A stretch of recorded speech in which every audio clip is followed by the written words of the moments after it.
அரசு பள்ளிகளில் ஆய்வு மேற்கொள்வது மரபுதான் என்றும் அதன்படி ஆய்வு நடந்ததை அமைச்சர் கீர்த்தனா வீடியோ எடுக்கவில்லை என்றும் அமைச்சர் ராஜ்மோகன் விளக்கம் அளித்துள்ளார்.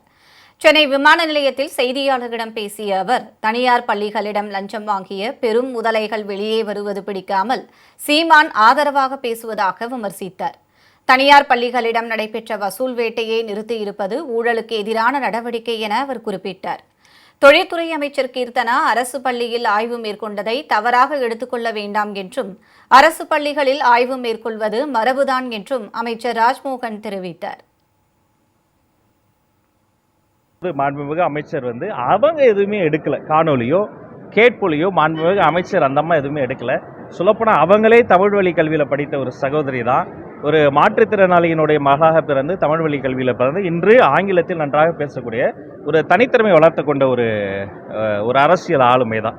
அதனால் இது அங்கிருந்து மற்ற ஊடகங்கள் எடுத்த காணொலிகள் அதன் பிறகு தொடர்ச்சியாக அது சர்ச்சையாக மாறியது. மற்றபடி இந்த ஆய்வுகள் என்பது அது ஒரு மரபு தான், அதை யாரும் தவறாக எடுத்துக்கொள்ளக்கூடாது.